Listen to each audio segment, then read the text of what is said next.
Media کے اصرار پر short دیتے ہوئے محترمہ کے دل کے حال کا تو پتہ نہیں، لیکن وہ تو جوش میں انہیں گلے تک لگانے کے لیے تیار تھے۔ مصافحے کا اصل مزہ جب ہے جب دل قدورت سے پاک ہوں، یعنی مصافحے کا جب مزہ ہے کہ دونوں ہوں بے قرار، دونوں طرف ہو آگ برابر لگی ہوئی۔ یہ بھی تالی کی طرح ہے جو ایک ہاتھ سے کبھی نہیں بجتی۔ اس میں پیار محبت کی چاشنی شامل ہو جائے تو اس کا مزہ دوبالا ہو جاتا ہے، اور خوش قسمتی سے فریقین میں اگر ایک صنف مخالف سے ہو تو پھر تو بقول اہل پنجاب کے موجہ ہی موجہ۔ بعض مصافحے خالص منافقانہ ہوتے ہیں، دلوں میں دور دور تک خلوص کا شائبہ تک نہیں ہوتا، بلکہ پریکٹیکل اور دنیا دار لوگ تو باقاعدہ اس طرح ہاتھ ملانے کی تلقین کرتے نظر آتے ہیں، کوئی ہاتھ بھی نہ ملائے گا جو گلے ملو گے تپاک سے۔ اس قسم کے لوگوں کی تاکید یہ ہوتی ہے کہ بلا سے دل ملے یا نہ ملے ہاتھ ملاتے رہیے، نہ ملے تو بہتر ہے۔ ایک مصافحہ پیر اور مرید کے بیچ ہوتا ہے، بظاہر تو اس میں دو ہی ہاتھوں کا استعمال ہوتا ہے، لیکن غور کیے جائے ملانے والا تو اصل مرید ہی ہوتا ہے۔ پیر صاحب تو سرد موہری کے ساتھ بس ہاتھ مرید کے ہاتھوں میں دے دیتا ہے۔ اکثر مصافحے کے ساتھ ارادت مند کے ہونٹ بھی شامل ہو جاتے ہیں۔ اس کی خصوصیت یہ ہوتی ہے کہ یہ جاتا تو خالی ہے، لیکن یہ جب لوٹتا ہے تو بھرا ہوا ہوتا ہے۔ اسے دست غیب کے سوا بھلا اور کیا کہا جا سکتا ہے۔ اس قسم کے مصافحے کے ایک سرے پر عقیدت اور دوسرے سرے پر شیخیت ہوتی ہے۔ سارا جوش و جذبہ ایک ہاتھ تک ہی محدود رہتا ہے۔ اصغر گونڈوی کے لفظوں میں گویا غبار قیس خود اٹھتا ہے خود برباد ہوتا ہے۔ کچھ لوگ اس طرح ہاتھ ملاتے ہیں کہ مانو قرض سا اتار رہے ہوں۔ ایک صاحب تو چاروں انگلیوں کی چونچ سے بھرا اور اس پر انگوٹھا رکھ کر دوسرے کے ہاتھ میں مردہ چوہے کی مانند دے دیتے ہیں۔ اس پر اس کا بھی التزام کہ چونچ مقابل کی آدھی ہتھیلی تک ہی پہنچ پائے، باقی حد ادب کے طور پر انگوٹھا حائل کر دیتے ہیں۔ بھلا وہ مصافحہ ہی کیا جس میں ہتھیلیوں کا بھی ملن نہ ہو سکے، اسے زیادہ سے زیادہ وصل میں فصل ہی کہا جا سکتا ہے۔ اس طرح کے ہاتھ ملانے پر ہمیں علامہ غالب کا وہ مصرع یاد آ جاتا ہے، ہم ہیں مشتاق اور وہ بیزار۔ آپ اسے بانجھ یا بے ثمر مصافحہ بھی کہہ سکتے ہیں۔ اس میں ایک فریق ایکٹیو اور دوسرا قطعی پیسو ہوتا ہے۔ ایک تو بصد شوق پیش قدمی کرتا ہے اور دوسرا اپنی سرد موہری سے سرد پانی ڈال دیتا ہے۔ ایک مصافحہ پہلوان لوگوں کا بھی ہوتا ہے۔ اسے مصافحے کے بجائے پنجہ لڑانا کہیں تو زیادہ مناسب رہے گا۔ اسے اٹھا پٹخی سے پہلے ایک طرح کی پروبنگ کہیے۔ اس کا بنیادی مقصد ایک دوسرے کا زور یا کس بل ناپنا ہوتا ہے۔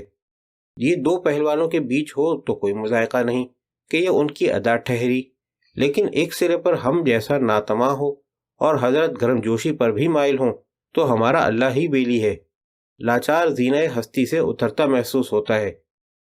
ایسے مقابل کے سامنے ہاتھ جوڑنے میں ہی عافیت ہے، بلا سے اسلامک کلچر خطرے میں پڑ جائے، خدا نہ خواستہ موصوف بر بنائے خلوص بے پایا معانقہ پر بھی اتر آئیں تو ہڈی پسلی سلامت رہ جائیں تو سوائے اس کے اور کہا بھی کیا جا سکتا ہے کہ جسے خدا رکھے اسے کون چکھے۔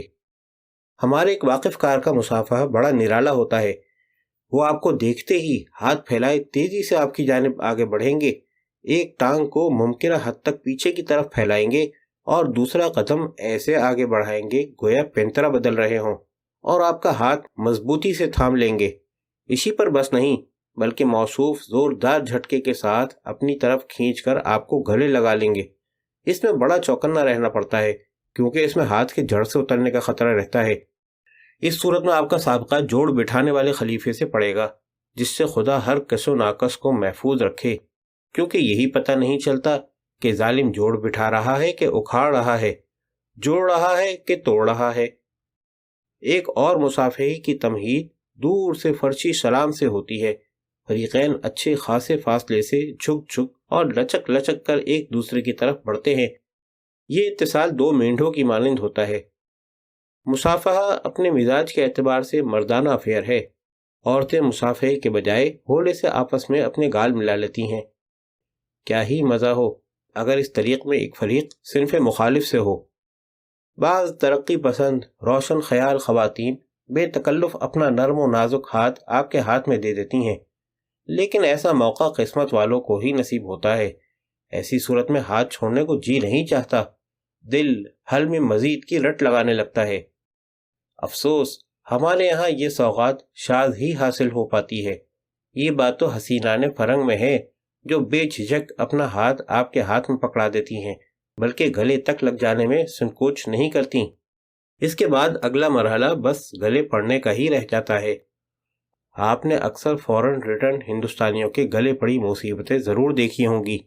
ایک ہم محرومان مشرق ہیں کہ نازنینوں کے ساتھ ذرا سی پیش دستی کریں تو بات دھول دھپے تک جا پہنچتی ہے۔ یوں تو اب اپنے یہاں بھی ماشاء اللہ نوجوان نسل بڑی تیزی کے ساتھ ترقی کے دوڑ میں اندھا دھند شامل ہو رہی ہے۔ اس دوڑ میں ہماری شمولیت کا تو خیر سوال ہی نہیں اٹھتا، کیونکہ بڑھاپا اس سے زیادہ تیزی سے چڑھا آ رہا ہے۔ محسوس ہوتا ہے کہ مقلدین مغرب نوجوانوں کے لیے یہ دعا چھوڑ کر دنیا سے سدھارنا پڑے گا کہ خدا جنوں کا تیرے سلسلہ دراز کرے۔